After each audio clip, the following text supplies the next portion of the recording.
The cream-coloured envelope sat on my kitchen counter like a ticking bomb.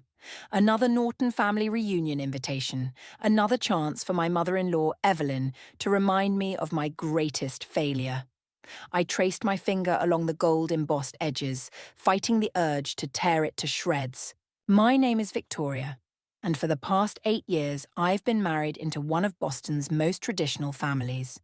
The kind where Sunday dinners are mandatory, and having children isn't just expected, it's practically written into the prenup. "You're staring at that invitation like it might bite you," Logan said, wrapping his arms around my waist from behind. My husband's touch was gentle, but I could feel the tension in his body. He knew what was coming. "Your mother called again this morning," I said, turning to face him. "She wanted to remind me about the reunion," as if the formal invitation wasn't enough. Logan's face fell slightly. "What did she say this time?" "Oh, you know Evelyn.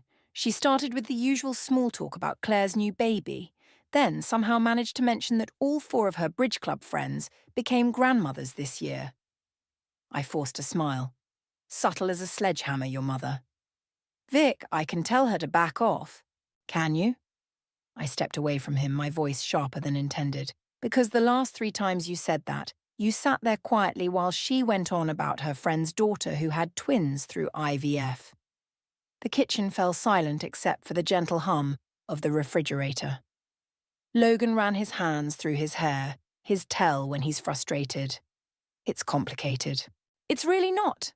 I grabbed my coffee mug and walked to the sink, needing something to do with my hands. "Your mother thinks I'm defective because I haven't given her grandchildren. End of story." My phone buzzed on the counter. Lindsay's name flashed across the screen and my heart softened immediately. I answered, turning away from Logan. "Hey, sweetie, everything okay? Aunt Vic, can you help me with my history project, the one about family trees?" Lindsay's voice carried the same gentle lilt as her mother's, my sister Jade's, and it made my chest ache. "Of course. I'll pick you and Camden up after school, okay? We can work on it at my place." After hanging up, I caught Logan watching me with that look, the one that mixed love with guilt. He knew about my promise to Jade, made in a sterile hospital room 5 years ago. The promise that changed everything. "They need me," I said simply. "I know." Logan stepped closer, hesitating. "But maybe if we told my family about Lindsay and Camden." "No." The word came out like a whip crack. "They're not props to make your mother feel better about my choices. They're my sister's children, and I promise to protect them." The doorbell rang, saving us from another circular argument. I opened it to find Cora, my best friend since college, holding 2 cups of coffee and wearing her intervention face. "You got the reunion invitation, didn't you?" she asked, pushing past me into the house. "Logan, sweetie, give us a minute."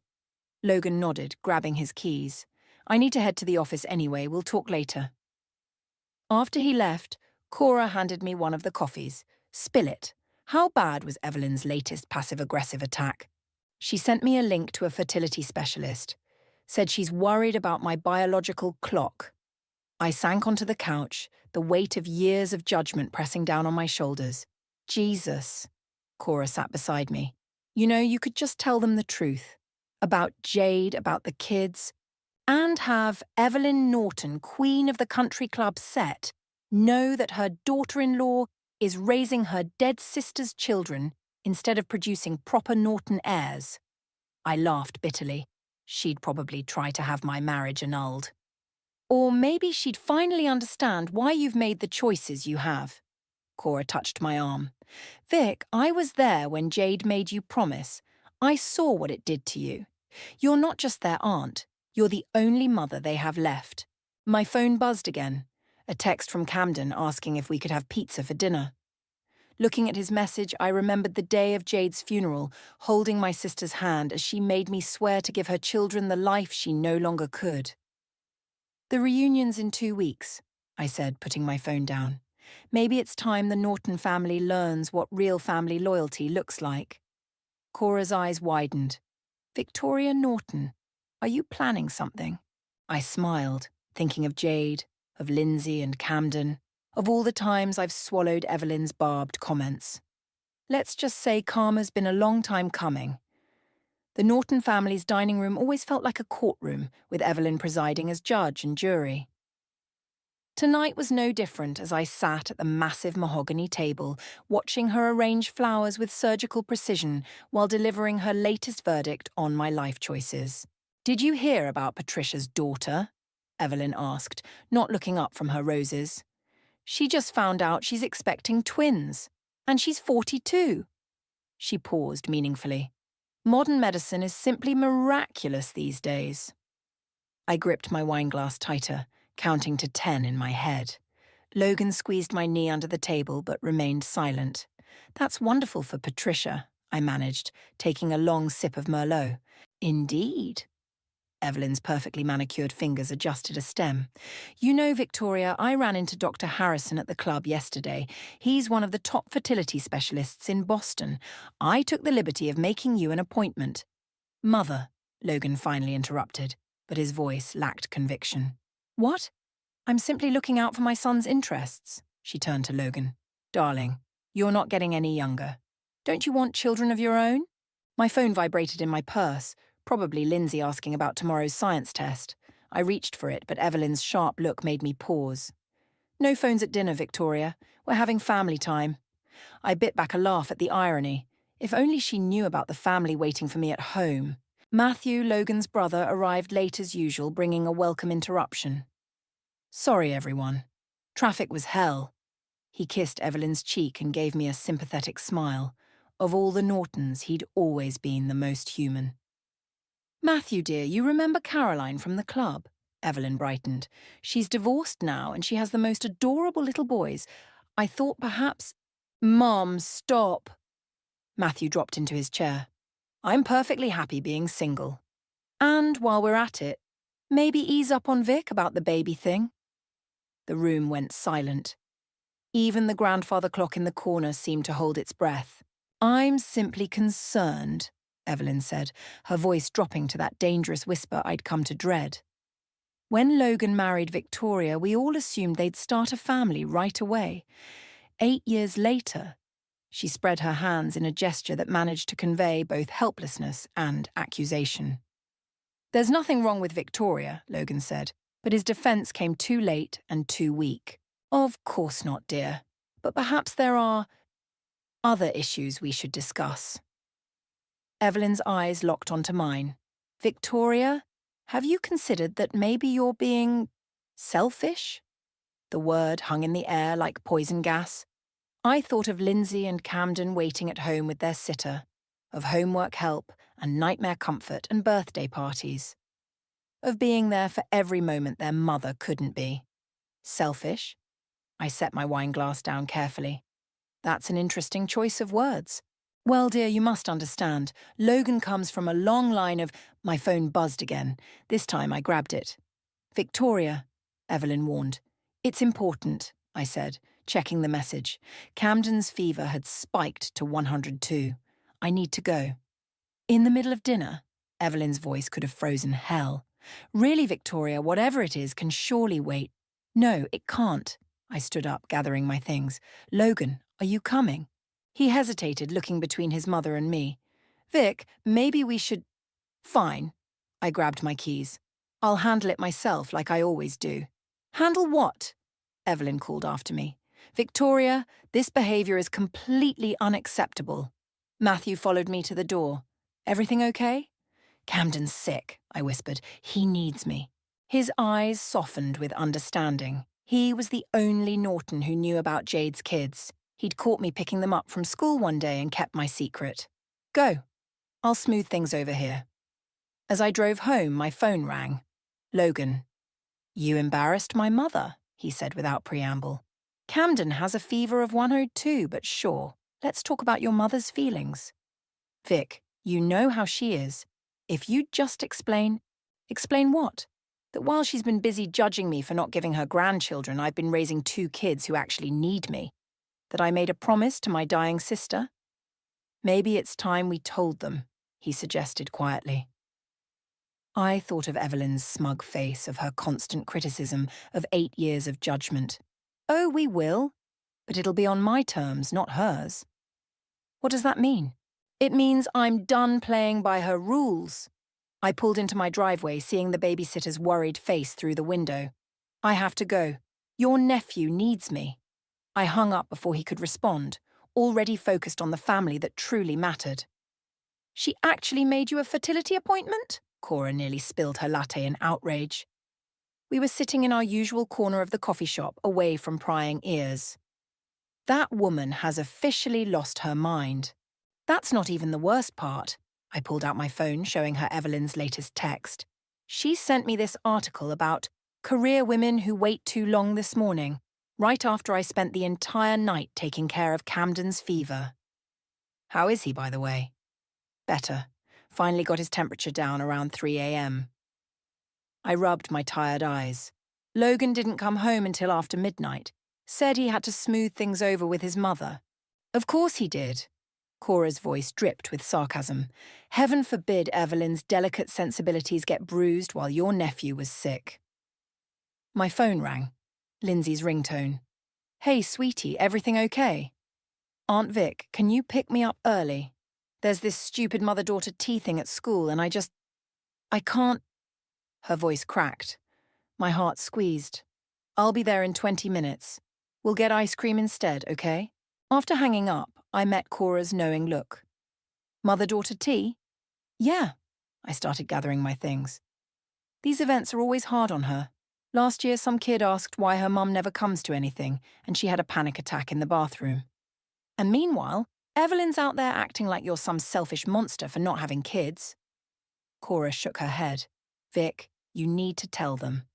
Not for Evelyn's sake, but for Lindsay and Camden. They deserve to be acknowledged. I know. I sighed, remembering Jade's last days. It's just complicated. Jade was so private about her illness. She didn't want anyone's pity, especially not for the kids. But she's gone, honey. And those kids are your family now. The Nortons should know, especially Logan's mother. Maybe then she'd understand why you've made the choices you have.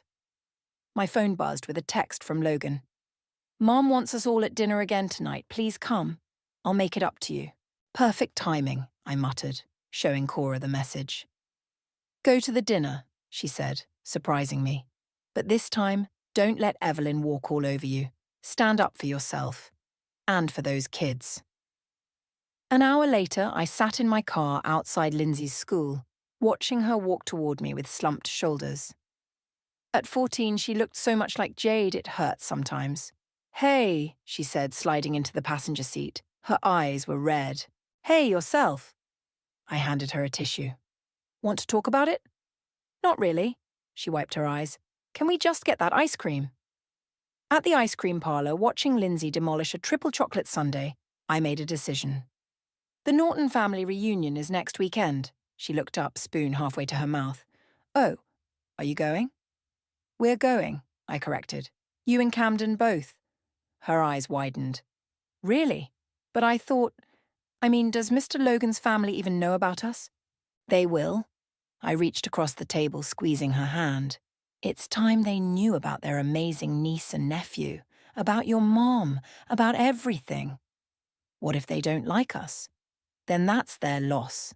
I felt stronger just saying it, but you and Camden are part of my family, and I'm done pretending otherwise. My phone rang again. Logan. Are you coming to dinner tonight? He asked without preamble. Yes, I said, watching Lindsay scrape the bottom of her sundae bowl. But we need to talk first, really talk, about the reunion, about your mother, about everything. Vic, no, Logan, I mean it. Either we do this my way, or I'm done playing happy families with your mother while my real family stays hidden. The line went quiet for a moment. Okay, he finally said. We'll talk. After hanging up, I looked at Lindsay. How about we grab Camden and have a movie night? I think we could all use one. She smiled. Jade's smile. Can we watch Mum's favourite? Princess Bride. Always. Driving home, I thought about Evelyn's perfectly arranged dinner parties, her carefully curated image of family perfection. By this time next week, that image would be shattered. The thought should have scared me, but instead I felt lighter than I had in years. My phone buzzed with another text from Evelyn. Wearing that navy dress tonight would be more suitable than the black one from last time. More maternal. I actually laughed out loud. Let her obsess over dresses and appearances. Soon she'd learn what real motherhood looks like. Messy, complicated, and more beautiful than her perfect roses could ever be. The Norton family reunion buzzed with perfectly orchestrated chaos. Evelyn had outdone herself, transforming her sprawling backyard into something from a magazine spread. White tables dotted the lawn, each topped with fresh peonies and pristine tablecloths that probably cost more than my monthly grocery bill. "You're late," Evelyn said by way of greeting, eyeing my simple blue dress with barely concealed disappointment. "And you didn't wear the outfit I suggested." I was busy. I glanced at my watch. Right on time, actually. "Logan's parking the car." "Well, Patricia's daughter is here. The one expecting twins. I thought you two might have lots to discuss. Actually," I cut her off, "I have someone I'd like you to meet." I turned toward the garden gate where Matthew was walking in with Lindsay and Camden. We'd arranged for him to bring them, knowing I'd need the support. Evelyn's perfectly penciled eyebrows drew together. "Who are these children?" Before I could answer, Logan appeared beside me, freezing when he saw the kids. We'd discussed this moment for days, but seeing it actually unfold had him looking pale. "Everyone!" I called out, my voice carrying across the yard. The casual chatter died down as faces turned toward us. "I have an announcement to make." "Victoria!" Evelyn hissed. "This is hardly the time." "It's exactly the time." I walked over to Lindsay and Camden, putting an arm around each of them. "I'd like you all to meet my niece and nephew, Lindsay and Camden Hunter, my sister Jade's children." The silence was deafening. I could practically hear the gears turning in Evelyn's head. "I don't understand," she finally said. "What are they doing here?" "They're here because they're family. My family." I squeezed the kids' shoulders. "For the past 5 years since my sister passed away, I've been raising them." A gasp rippled through the crowd. Patricia's pregnant daughter had the decency to look embarrassed about their earlier conversation. "5 years?" Evelyn's voice rose an octave. "You've been raising children for 5 years and never thought to mention it. You never asked." I met her gaze steadily. "You were too busy arranging fertility appointments and sending me articles about biological clocks to notice I was already a mother." Logan stepped forward. "Mother, I can explain." "You knew about this?" Evelyn turned on him. "You knew she was raising someone else's children instead of giving us proper grandchildren." Camden flinched at her words. I felt a surge of protective anger. "Proper grandchildren?" I laughed, but there was no humour in it. "These are proper children, Evelyn. They're smart and kind and brave. They lost their mother when they were too young, and instead of showing an ounce of compassion or interest in their lives, you've spent years treating me like I'm defective." "I think," Matthew interrupted, "we should all sit down and discuss this calmly." "Discuss what?" Evelyn's voice was shrill. "How my daughter-in-law has been living a lie? How my son has been complicit in this deception?" "The only deception," I said quietly, "was pretending your approval mattered more than my promise to my dying sister." Lindsay spoke up then, her voice small but clear. "Our mum made Aunt Victoria promise to take care of us. She's been amazing. She never misses a school event or a soccer game or—" "That's enough," Evelyn snapped. "This is a family matter."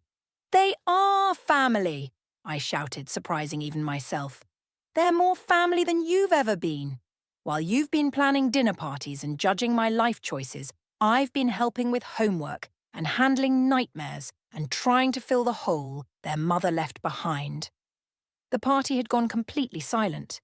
Even the birds seemed to be holding their breath. "Logan," Evelyn appealed to her son, "surely you can't approve of this situation." Logan looked between his mother and me, then at the kids. Something in his expression shifted. "Actually, Mother, I do approve. Victoria's been an amazing mother to Lindsay and Camden. I'm sorry we didn't tell you sooner, but given your attitude, can you blame us?" Camden tugged at my sleeve. "Aunt Vic, maybe we should go—" "No," I said firmly. "We're not going anywhere. This is a family reunion and we're family." Evelyn's face had gone from red to white. I need a moment. She turned and walked stiffly toward the house. Well, Matthew said into the awkward silence, who wants some punch? Kids? As he led Lindsay and Camden toward the refreshment table, Logan touched my arm. That was brave. That was necessary, I corrected him, watching Evelyn's retreating back. And we're just getting started. The truth was finally out, and like a summer storm, it had cleared the air, but left destruction in its wake. Now we'd see what grew from the wreckage. The aftermath of my announcement settled over the reunion like an uncomfortable fog. Small clusters of relatives huddled together, whispering behind their punch cups while stealing glances at Lindsay and Camden. Did you see how fast Evelyn bolted? Matthew handed me a glass of wine. I thought she was going to leave skid marks on that precious lawn of hers. I'm more worried about the kids. I watched as Lindsay picked at her plate, barely touching the food. Camden had attached himself to Logan, who was awkwardly trying to explain the rules of croquet. They're tougher than you think, Matthew said. Just like their aunt.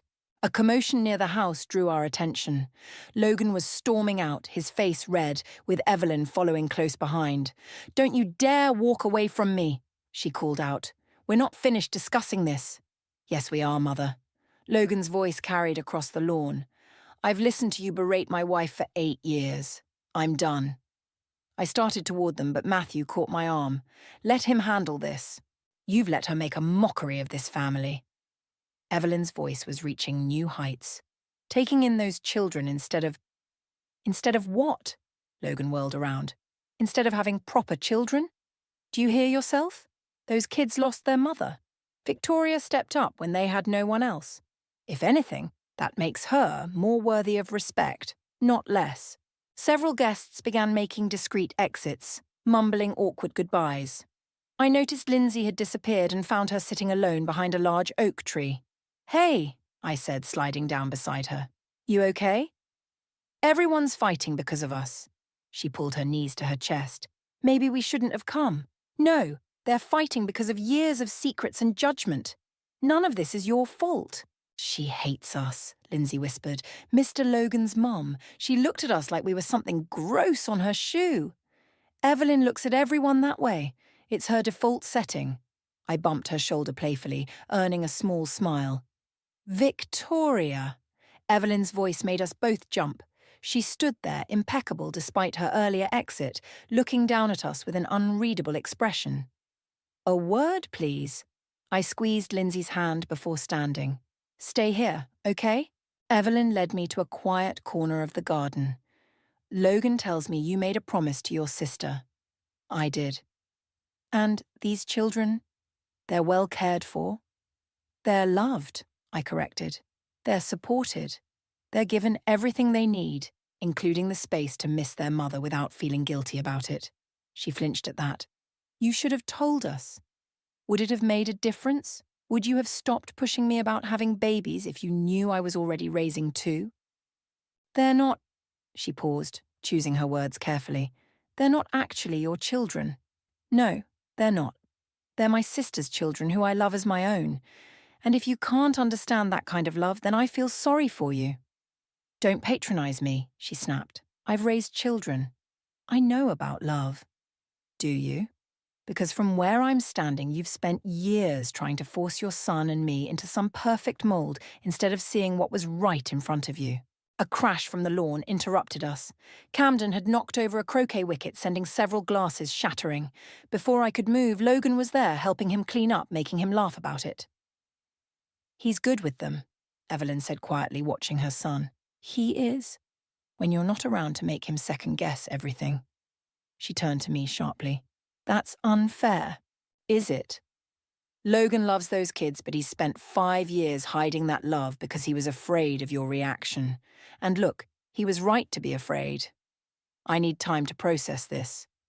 Take all the time you need, but understand something, Evelyn. Those kids are my family. They're not going anywhere, and neither am I. As if on cue, Camden came running over. Aunt Vic! Uncle Logan says we can have ice cream, can we? I caught Logan's eye across the lawn. He gave me a small nod, a silent acknowledgement of the shift in our world. Sure, buddy. But maybe we should head home for it. It's been a long day. Victoria? Evelyn called as we turned to leave. The children, perhaps they could come to Sunday dinner next week.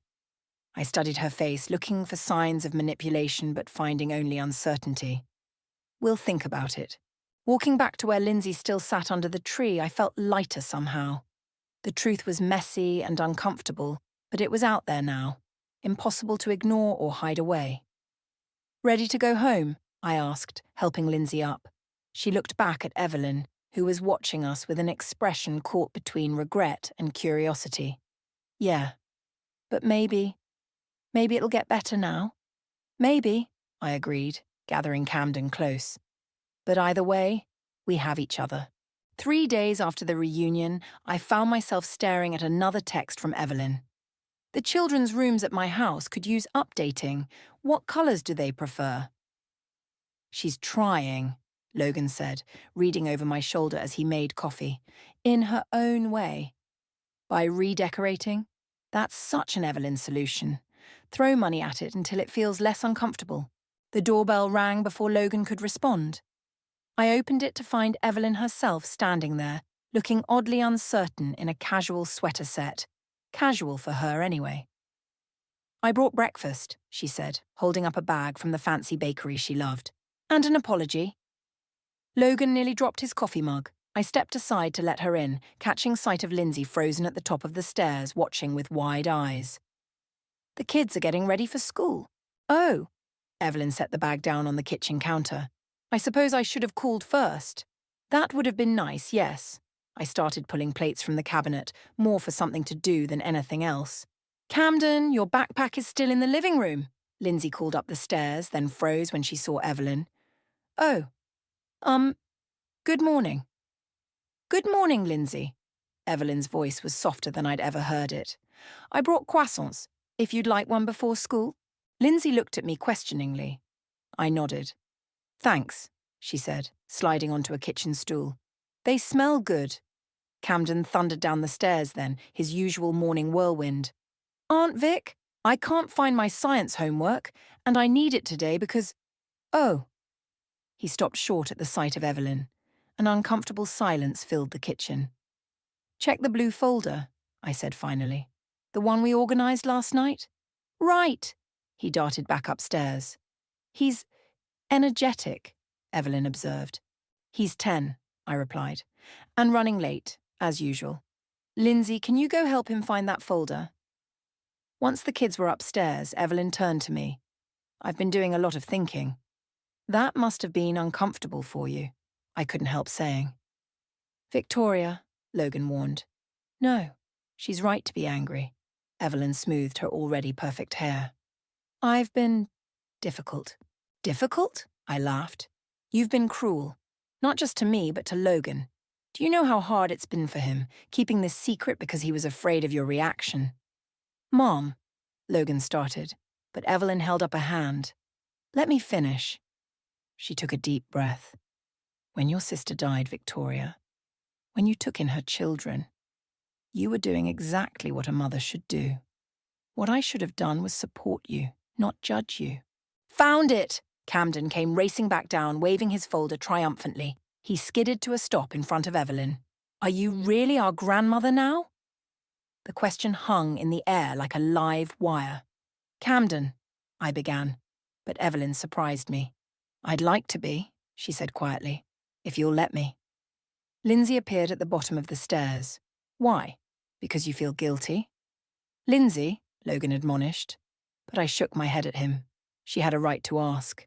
Partially, yes, Evelyn admitted, but also because I've missed out on 5 years of knowing 2 remarkable children. Because my son loves you both. Because your aunt has shown me what real strength looks like. Mom, Logan's voice cracked. We should go, I said, checking the time. The kids will be late for school. Of course, Evelyn stood. But perhaps dinner on Sunday? All of us? I looked at the kids. Camden was already nodding enthusiastically, but Lindsay was more hesitant. Can we think about it? Lindsay asked. Of course you can. Evelyn smiled. A real smile, not her usual social mask. Take all the time you need. As I drove the kids to school, Lindsay was unusually quiet. "What are you thinking?" I asked. "Do you trust her?" she asked. "After everything?" I thought about Evelyn's careful armour, about how it had cracked when Camden called her grandmother. "I trust that she wants to try," I said finally. "Sometimes that's all we can ask for." "Mom would have hated her," Lindsay said, then laughed a little. "Oh, absolutely. But your mom also believed in second chances." "Yeah." Lindsay looked out the window. "Maybe we could try Sunday dinner, just once." My phone buzzed with another text from Evelyn. "The children's rooms. Purple for Lindsay, blue for Camden. We can shop this weekend if they'd like." I showed it to Lindsay, who rolled her eyes but smiled. She really doesn't do subtle, does she? "Nope." I typed back a quick response. "Ask them yourself on Sunday." Sometimes karma works in mysterious ways, I thought. Sometimes it looks like croissants and paint samples and the slow, careful building of bridges you never expected to cross. Sunday dinner at Evelyn's house felt like walking into a carefully choreographed play where nobody quite knew their lines. The dining room table was set with the good china. Not the heirloom set she usually used, I noticed, but newer pieces with cheerful patterns. "I thought these might be more appropriate," Evelyn said, following my gaze. "Less formal." "They're pretty," Camden said, running his finger along the rim of a plate until I gently stopped him. "I made mac and cheese," Evelyn announced, sounding almost proud. "The cook helped, of course, but I thought, well, Logan mentioned it's Camden's favourite." Logan squeezed my hand under the table. This was his mother's version of trying, trading her usual duck confit for comfort food, her precious antiques for family-friendly plates. "Actually," Lindsay spoke up, "Camden likes the boxed kind better. The orange powder stuff?" An awkward silence fell. I held my breath, waiting for Evelyn's reaction. To everyone's surprise, she laughed. "Well, I suppose I should have asked first. There's still much I need to learn about my grandchildren." The word grandchildren hung in the air like a peace offering. "Mum," Logan started, but was interrupted by the doorbell. "That would be Matthew," Evelyn said. "I hope you don't mind. I thought having him here might make everyone more comfortable." Matthew breezed in, carrying what looked suspiciously like a box of mac and cheese. "Backup plan," he stage whispered to Camden, who giggled. As we settled in to eat, Evelyn cleared her throat. "Before we begin, I'd like to say something." She looked directly at me. "Victoria, I owe you an apology. A real one, not just the fumbling attempt I made the other day." "Mother, maybe this isn't the time." "It's exactly the time, Logan." She squared her shoulders. "I've spent years judging you, Victoria, when I should have been supporting you. I was so focused on what I thought family should look like that I couldn't see the beautiful family right in front of me." "Is this the part where we all hug and cry?" Lindsay asked. But there was less edge to her voice than usual. "No, dear," Evelyn smiled. "This is the part where I ask if you and Camden would be willing to tell me about your mother." The fork slipped from my hand, clattering against the china. Lindsay's eyes went wide. You want to know about Mom?" "Very much so." Evelyn's voice softened. She must have been remarkable to have raised such remarkable children, and to have inspired such devotion in her sister. Camden pulled something from his pocket, the worn photo of Jade he always carried. "This is her," he said, sliding it across the table. "At my 5th birthday, before she got sick." Evelyn studied the photo carefully. "She has your smile, Lindsay, and Camden's eyes. She used to sing really badly in the car," Lindsay said suddenly. "Like really badly. And she made up weird names for everything. She called vegetables garden candy to try to get us to eat them. Never worked, though," I added, finding my voice. "She couldn't cook to save her life. That's why we had so much takeout." "Tell me more," Evelyn said. And for once there was no judgment in her voice, just genuine interest. For the next hour, stories about Jade flowed freely. Camden talked about how she'd let him wear his Superman costume to the grocery store. Lindsay remembered the time she tried to bake cookies and set off the smoke alarm. Even Logan shared memories of meeting her at our wedding. "She would have hated me, wouldn't she?" Evelyn asked finally. Oh, absolutely, I laughed, then caught myself. I mean, good, Evelyn nodded firmly. She sounds like an excellent judge of character, which means she was right to trust you with her children. Matthew raised his glass. To Jade, he said, who knew exactly what she was doing when she chose Victoria. To Mom, Lindsay and Camden said together. As we finished dinner, Evelyn pulled me aside. I had the rooms prepared upstairs, for when the children visit. If they want to, that is. No pressure. Purple for Lindsay? I asked, remembering her text. Actually, I thought they might like to choose for themselves. We could go shopping next weekend, all of us. I looked over at the dinner table where Camden was teaching Logan some complicated handshake, while Lindsay showed Matthew pictures on her phone. This wasn't the family I'd imagined when I married Logan, but maybe it was better than anything we could have planned. I'd like that, I said. But, Evelyn, no more fertility doctor recommendations. Darling, I already have 2 perfect grandchildren. Why would I need more? And just like that, 8 years of tension began to unravel, replaced by something new and uncertain but full of possibility. Now, Evelyn said, tell me more about this boxed mac and cheese obsession. Should I be concerned? Mum would have loved this, Lindsay said, helping me arrange flowers on Jade's grave. We'd brought her favourite, yellow daisies, the kind she used to pick from our childhood backyard. She would have laughed at all of it, I agreed, especially Evelyn trying to learn TikTok dances with you last week. I still can't believe she posted that, Lindsay grinned, adjusting a daisy. Camden's friends keep asking if their cool grandmother can come to their soccer games too. Speaking of which, I checked my phone. We should head over to the field.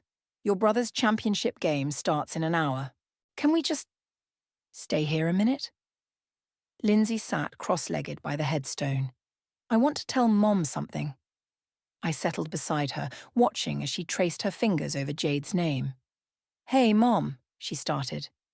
So, remember how Aunt Vic always said everything happens for a reason? Even the really awful stuff? She glanced at me. I think I get it now, because if you hadn't made her promise to take care of us, we wouldn't have this weird, crazy family we have now. A car door slammed in the distance, and I looked up to see Logan and Evelyn walking toward us, Camden bouncing between them in his soccer uniform. I brought his lucky water bottle, Evelyn called out. The one with the dinosaurs. He left it at our house after Sunday dinner. And snacks, Camden added. Grandma got the good stuff, not the healthy things Aunt Vic usually packs.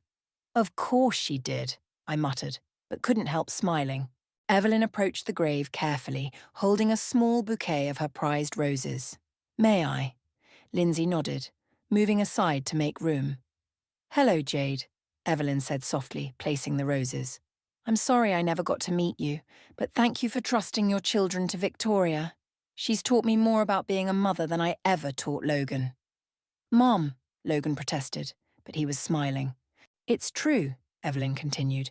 I spent so many years focused on what I thought family should be that I almost missed out on what it actually is.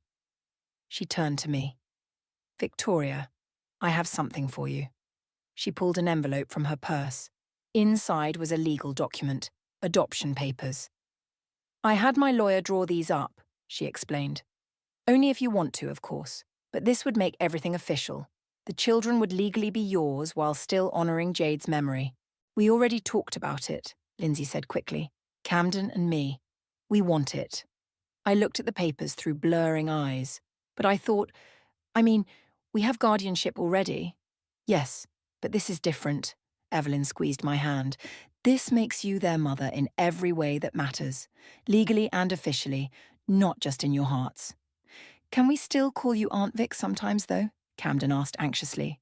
When we want to. Of course you can, buddy. I pulled him close. I'm whatever you need me to be. You're our mom, Lindsay said firmly. Our second mom. And Mom would be happy about that? Logan knelt beside the grave.